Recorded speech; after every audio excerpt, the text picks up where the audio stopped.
എല്ലാവർക്കും നമസ്കാരം. അപ്പോൾ ഇന്നലെ എമ്പുരാൻ മൂവി പോയി കണ്ടിട്ട് വന്ന് ഞാൻ ചെയ്യുന്ന റിവ്യൂ ആണിത്. എൻ്റെ ലൈഫിൽ ഞാനൊരു ഫസ്റ്റ് ഡേ ഒരു മൂവി കണ്ടത് എമ്പുരാനാണ് കേട്ടോ. യാതൊരുവിധ റിവ്യൂവും കാണാത്തത് കൊണ്ട് തന്നെ ഞാൻ പോയി കംപ്ലീറ്റ്ലി എൻജോയ് ചെയ്ത് വന്നൊരു സിനിമയാണ്. As A Mohanlal fan girl, as A Malayali outside from Kerala, ഞാൻ അത്രയും എക്സൈറ്റഡ് ആയിട്ട് പോയി കണ്ടൊരു സിനിമ തന്നെയാണ് കേട്ടോ. പക്ഷേ എന്നെ ഒരിക്കലും ഡിസപ്പോയിൻ്റ് ചെയ്യിച്ചിട്ടില്ല. എമ്പുരാൻ മൂവി എന്നെ ഒരിക്കലും ഡിസപ്പോയിൻ്റ് ചെയ്യിച്ചിട്ടില്ല. ഇപ്പോൾ കുറേ പേര് നെഗറ്റീവ് പറയുന്നുണ്ട്. ഇതിന് മാത്രം നെഗറ്റീവ് പറയാനുള്ളതൊന്നും ഇല്ലടോ ആ സിനിമയിൽ. അത്രയ്ക്ക് മോശം പടമൊന്നുമല്ല. അല്ലേ, ചില ആൾക്കാരൊക്കെ റിവ്യൂ കേട്ട് ഇത്രയും മോശം പടമാണോ എന്ന് നമുക്ക് തോന്നും. ഒരിക്കലുമല്ല. ഒരു കംപ്ലീറ്റ് എൻ്റർടൈനറാണ്. നിങ്ങൾ കംപ്ലീറ്റ് ആയിട്ട് ഒരു തിയേറ്റർ എക്സ്പീരിയൻസ് ആ സിനിമ നിങ്ങൾക്ക് തരുന്നുണ്ട്. തിയേറ്റർ റിവ്യൂ കേട്ട് നിങ്ങളുടെ ആ തിയേറ്റർ എക്സ്പീരിയൻസ് നിങ്ങൾ ലോസ് ചെയ്തെന്നേ ഞാൻ പറയുള്ളൂ കേട്ടോ. അപ്പോൾ പറ്റിയാൽ എല്ലാവരും ഒന്ന് പോയി തിയേറ്ററിൽ പോയി കാണണം. കാരണം തിയേറ്റർ എക്സ്പീരിയൻസ് നിങ്ങൾക്ക് അത്രയും തരുന്ന ഒരു സിനിമ തന്നെയാണ്. റിവ്യൂ പറയുകയാണെന്നുണ്ടെന്നുണ്ടെങ്കിൽ തന്നെ ഫസ്റ്റ് ഹാഫ് വെച്ചാൽ അതിൽ നിറയെ വയലൻസ് ഉണ്ട്. ഫസ്റ്റ് ഒരു ഹാഫ് വെച്ച് വയലൻസും ഒരു ഡീപ്പ് ഇമോഷണൽ റിവെഞ്ചൊക്കെ നമുക്ക് കാട്ടിത്തരുന്ന ഒരു സിനിമയാണ്. അതുപോലെ തന്നെ കുറച്ച് ഹിന്ദു, മുസ്ലിം അങ്ങനത്തെയൊക്കെ കുറച്ച് സംഭവങ്ങളാണ്. നമുക്കത് വല്ലാത്തൊരു വയലൻസൊക്കെ ഉള്ളത് നമുക്ക് വല്ലാതൊരു ഫീലാവുന്ന തന്നെ ഒരു ഹാഫ് ആൻ അവർ അങ്ങനെ തന്നെയാണ് പോയിക്കൊണ്ടിരിക്കുന്നത്. പിന്നെ അതിനുശേഷം കുറച്ച് കേരള പൊളിറ്റിക്സ് നല്ലപോലെ താങ്ങിയിട്ടുണ്ട്. കേരളത്തിലെ എല്ലാ പൊളിറ്റിക്സ് പാർട്ടിനെയും എല്ലാ പാർട്ടിക്കാരെയും നല്ലപോലെ താങ്ങാൻ ശ്രമിച്ചിട്ടുണ്ട്. അത് ഒരളവിന് അത് ഏറ്റിട്ടുണ്ടെന്നാണ് എനിക്ക് തോന്നുന്നത്. അതിനുശേഷം പറയുകയാണെന്നുണ്ടെങ്കിൽ നമ്മൾ മൂവിയിൽ ഓരോ ടൈമിൽ നമുക്കിങ്ങനെ മോഹൻലാൽ ഇപ്പോൾ വരും എന്ന് നമുക്ക് ആ ഒരു ഫീൽ തന്നുകൊണ്ട് തന്നെ ഇരിക്കുന്നുണ്ട്. മൂവി ഇൻട്രോ സീനായിരിക്കും നമുക്കിങ്ങനെ ഇപ്പോൾ വരും. നമ്മൾ ഓരോ സീനും നമുക്ക് പ്രതീക്ഷിക്കും, വന്നു. അതിനുശേഷം ഖുറേഷി ഇബ്രാഹിമിൻ്റെ ഇൻട്രോ സീനെല്ലാം സൂപ്പറായിരുന്നു. നമ്മൾ അത്ര നേരം മോഹൻലാലിനെ ഇപ്പോൾ വരും ലാലേട്ടൊന്ന് വിചാരിച്ചിരുന്നിട്ട് നമുക്ക് ആ ഒരു ഫീലില്ലേ, അത് തരുന്നത് പോലെ തന്നെ ഒരു ഇൻട്രോ തന്നെയായിരുന്നു മോഹൻലാലിൻ്റെ. അതിനുശേഷം ഖുറേഷി ഇബ്രാഹിം എന്ന് പറഞ്ഞൊരു ക്യാരക്ടർ നമ്മൾ ചെറുതായിട്ടൊന്ന് ഡിസപ്പോയിൻറ്റ് ചെയ്യിച്ചിട്ടുണ്ടോ എന്ന് ചോദിച്ചാൽ ചെയ്യിച്ചിട്ടുണ്ട് ചെറുതായിട്ട്. പക്ഷെ അതൊരു മോശം ക്യാരക്ടറാണെന്നൊന്നും ഞാനൊരിക്കലും പറയില്ല. ഇപ്പം ഞാൻ മോഹൻലാൽ ഫാൻ ഗേളായതുകൊണ്ട് ഇങ്ങനെ പറയുന്നതെന്നൊക്കെ നിങ്ങൾക്ക് തോന്നാം. പക്ഷേ പറഞ്ഞാൽ എനിക്കൊരു കുഴപ്പവുമില്ല. കാരണം എല്ലാ സിനിമയും എന്തായാലും എൻ്റർടൈൻ ചെയ്തിട്ടുണ്ട്.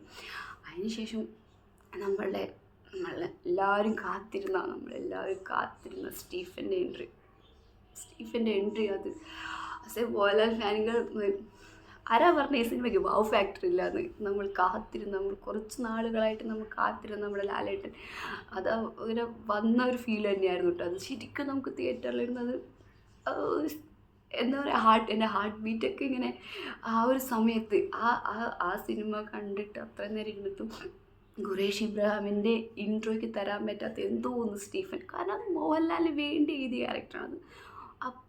അത് മോഹൻലാലിന് വേണ്ടിയിട്ടുള്ളൊരു ക്യാരക്ടർ അത്ര നന്നായിട്ടാണ് നമുക്ക് ആ ഒരു ഫീല് നമുക്ക് കിട്ടും. ലാലേട്ടൻ വന്നു അങ്ങനെ ഒരു ഫീല് നമുക്ക് തരാനായിട്ടും സ്റ്റീഫൻ്റെ ആ ക്യാരക്ടർ നല്ലപോലെ കിട്ടിയിട്ടുണ്ട് കേട്ടോ. പിന്നെ മഞ്ജു വാര്യർ, സാനിയ അവരുടെയൊക്കെ ക്യാരക്ടർ, ടോവിനോ ആ ക്യാരക്ടറൊക്കെ നന്നായിട്ടുണ്ട്. പിന്നെ കാണാൻ പോകുന്നത് ദയവേത് ലൂസിഫർ സിനിമ കണ്ടിട്ട് പത്രം പോവുക. കാരണം ചില സീനൊക്കെ നമുക്ക് ആ ഒരു ഫീല് കിട്ടും. ചില സീനൊക്കെ വെറുതെ ഇങ്ങനെ കാട്ടിപ്പോകുമ്പോൾ നമുക്ക് ആ ഒരു ഫീല് കിട്ടണമെന്നുണ്ടെന്നുണ്ടെങ്കിൽ ഫോർ എക്സാമ്പിൾ വെറുതെ ഒരു വണ്ടി അവിടെ കാട്ടുന്നുമ്പോൾ നമുക്ക് ആ ഒരു ഫീല് കിട്ടണമെന്നുണ്ടെങ്കിൽ നിങ്ങൾ ലൂസിഫർ കണ്ടിട്ടുണ്ടെങ്കിൽ നമുക്ക് ആ ഒരു ഫീൽ കിട്ടും. അല്ലെങ്കിൽ നമുക്കതൊരു സാധാരണ ഒരു സീൻ പോലെ തന്നെ നിങ്ങൾക്ക് പോകും. അതുപോലെ തന്നെ ക്യാരക്ടേഴ്സിൻ്റെ ഇമോഷൻസ്, ഇതിനകത്ത് ക്യാരക്ടേഴ്സിൻ്റെ ബാക്ക്ഗ്രൗണ്ട് ഒന്നും കാട്ടുന്നില്ല. അപ്പോൾ ചെറുതായിട്ട് അവരുടെ ഇമോഷൻസൊക്കെ കാണുമ്പോൾ നമുക്കത് മനസ്സിലാകണമെന്നുണ്ടെങ്കിൽ നമ്മൾ ഫസ്റ്റ് ലൂസിഫർ കണ്ടതിന് ശേഷം മാത്രം നിങ്ങൾ പോയി കഴിഞ്ഞാൽ നിങ്ങൾക്ക് അത്രയും ഒരു ഫീൽ കിട്ടുള്ളൂ. പിന്നെ മ്യൂസിക് കുറേ പേര് പറഞ്ഞു, ഫ്രണ്ട്സൊക്കെ പറഞ്ഞു മ്യൂസിക് വന്ന് കുറച്ചും കൂടി നന്നായിരിക്കാം, ഭയങ്കര മോശമാണ് അങ്ങനെയൊക്കെ പറഞ്ഞു. പക്ഷേ എനിക്കതൊന്നും ചിന്തിക്കാനുള്ള നേരമൊന്നും എനിക്ക് കിട്ടിയിട്ടുണ്ടായിരുന്നില്ല. അത്രയ്ക്ക് മോശം മ്യൂസിക്കാണെന്ന് എനിക്ക് തോന്നിയിട്ടൊന്നുമില്ല കേട്ടോ. പിന്നെന്താ പൃഥ്വിയുടെ സീനൊക്കെ സൂപ്പറായിരുന്നു കേട്ടോ. പിന്നെ എന്താ പറയുക, ബ്രഹ്മാണ്ട ഫൈറ്റ് സീനൊന്നുമല്ല, പക്ഷേ ആ ഫൈറ്റ് സീനൊക്കെ നമ്മളെ എൻ്റർടൈൻ ചെയ്യിക്കുന്നു. അതിനകത്ത് മോഹൻലാലിൻ്റെ പൃഥ്വിയുടെയൊക്കെ ഒരു കോമ്പോയിൽ ലാസ്റ്റ് ഒരു ഫൈറ്റൊക്കെ വരുന്നുണ്ട്. ഒക്കെ എനിക്കൊക്കെ എന്താ പറയുക, അതിനൊരു നെഗറ്റീവ് കണ്ടുപിടിക്കണോ എന്ന് എനിക്ക് കിട്ടിയിട്ടില്ല. അതൊക്കെ എൻജോയ് ഇരിക്കാൻ മാത്രമേ, അല്ലെങ്കിൽ അതിങ്ങനെ കണ്ടുകൊണ്ടിരിക്കാൻ മാത്രമേ എനിക്ക് പറ്റിയിട്ടുള്ളൂ. ആ സമയത്തൊന്നും എനിക്ക് പോയിട്ട് ഇതെന്ത് ഫൈറ്റ് സീനാണ്, ഇതെന്ത് ഇങ്ങനെയാണോ ഫൈറ്റ് സീൻ വരുന്നത്, ഈ സിനിമയ്ക്കൊക്കെ ഇങ്ങനെയാണോ, അങ്ങനെ ഒന്ന് ചിന്തിക്കാനുള്ള ഇതൊന്നും എനിക്ക് സത്യം പറഞ്ഞാൽ കിട്ടിയിട്ടില്ല.